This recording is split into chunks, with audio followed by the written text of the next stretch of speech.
Hey everyone, welcome to today's video. Welcome to the Gamey Daddy channel. Thank you very much for tuning in. So today we're going to be talking about a few mechanics with one of the gameplay modes here in the Division 2. And one of the reasons I'm making this video is because over the past few weeks and months, I've been seeing comments from people saying, I don't feel like I'm strong enough to play legendary missions just yet. And, I somewhat say, well, I think that's actually a fair, assessment of you as a player. If you think, you don't feel like you're ready or your gear is not ready, I think that's, that's fair because you know yourself, you know your playstyle more than anything. But I wanted to just go ahead and make this video just to kind of see how we can encourage even some of the newer players or the players who have basically, played long enough but have not engaged in the legendary content to actually start, delving into it. Now, when I say legendary, I want to be much more specific. I mean the three legendary strongholds being Capitol Building, the District Union Arena, and Roosevelt Island. I am not necessarily talking about the legendary summit mode. Now, the legendary summit mode, I think that is tuned differently.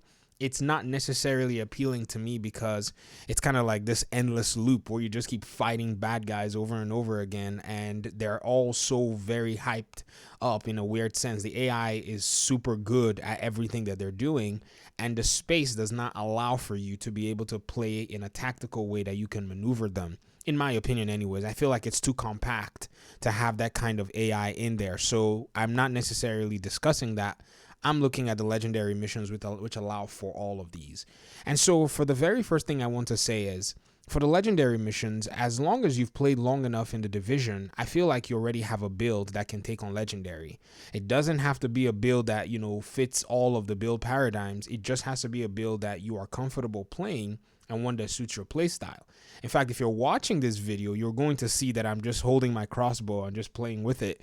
And that's because this is my PlayStation 5 account, and I was only able so far to put together 4 pieces of the tip of the spear gear set, and I've just been using it with my crossbow because you guys know, I don't know if you've watched long enough, I like the survivalist specialization, and the crossbow is my favorite specialization weapon.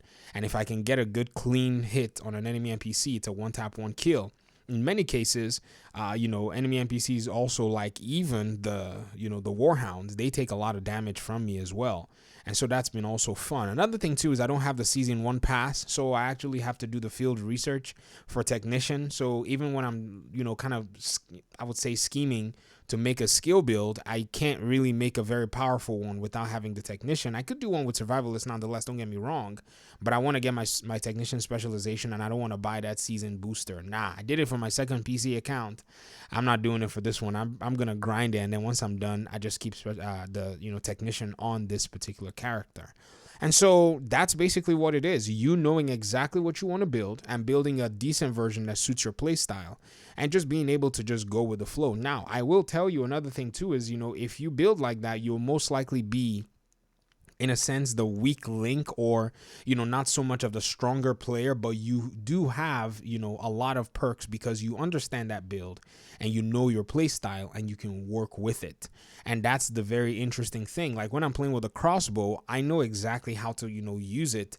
I'm not necessarily always using it to cause damage. In a sense, I'm using it for very tactical I would say actions. Like I will shoot them almost always exclusively at the red enemies because it takes away, without even any buffs or whatever, I can chunk away 3/4 of their health. And if they're not paying attention, if buffs are all well and good, I can basically clean out an enemy NPC with one bolt, which, because they're always running around on spastic, is very important. Again, too, with the heavies basically are staggered by them. That is a very huge deal, especially when the heavies are running up on you.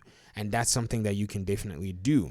Now, I've taken out the time to basically talk about pretty much my weakest legendary build, and just to show you that, it's very possible for you to be able to do them.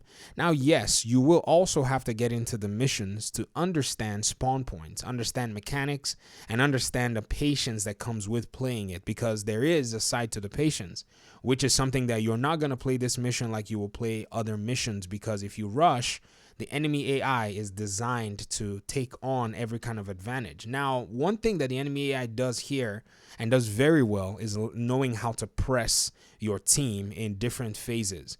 I noticed that if one agent dies and the agent is close to where people can res that agent, the enemy NPCs will not necessarily press you too much. But if that agent dies in a place that he cannot be easily reached, they'll press and cover. And in some cases, they press and cover, and then another unit will basically go after you guys and pressure you again to see if they can take down one more person. And that is kind of something that you need to understand, because when you see them pressing like that, sometimes people, run back and flee. Sometimes, depending on your team combination, that's necessary. And sometimes you just need to hold your ground and knock them out. But it's an organic thing that usually happens after many, many legendaries, by the way.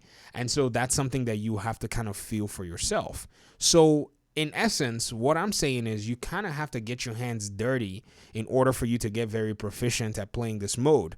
And it's not like, a lot of people who want to play Legendary have not necessarily beaten some of the much more difficult content. It's just, they just, are dealing with kind of like the much more tuned NPCs in the game. So there's a little bit of that drawback that kind of has people going, well, I don't feel like I'm adequate enough. I think that's nonsense. Going for it, go. I mean, anybody will play with you. I mean, look at the team that I'm even playing with here. I mean, everyone's got like high shade scores. My shade score is like 10 or something on this character. And, they were happy to play with me. I bet they didn't know that, oh, this person knows how to play, in a sense, nonetheless, but that's another really cool thing. And another thing too is, if you're new, one of the best things to do is just hang back. If you've never really played it before and you're a new agent, hang back and just watch the other agents and, provide some really good support and awareness for them. You could do it either by like, if your guys are using voice, you could say, hey, there's a bad guy on your flank, maybe get yourself a revive hive, maybe take in a build that, can actually help the team out, because you're going to be doing some, some really serious grunt work along the line just to kind of get in there. And at the end of the day, there's a reward for it. The Bighorn is a nice exotic to hang on the wall. It's really nice looking. As for builds, there are some builds to work with it, but that's not necessarily why we really collect a lot of the exotics in the division. I don't know if you know that. You have to talk to the Caduceus of the Division 1, which used to be one of the best exotics, but it got nerfed. But still, people wanted it nonetheless. They were like, yeah, I still want a Caduceus so I can have, because I can say I have one. And that's kind of how some exotics are in this game.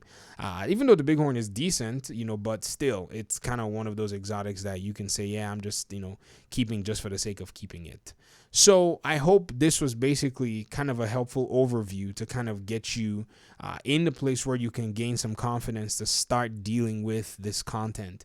No worries. It's kind of like a heroic mission. If you die, you're starting from the beginning again. So there aren't really, too many measures that you haven't necessarily dealt with if you've played the game long enough.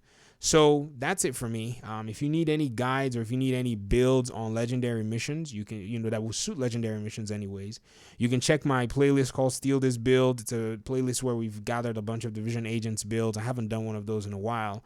Hope to visit it very soon when we have more content. For now, I will leave the build videos to those who are actually, taking the meta and breaking it apart.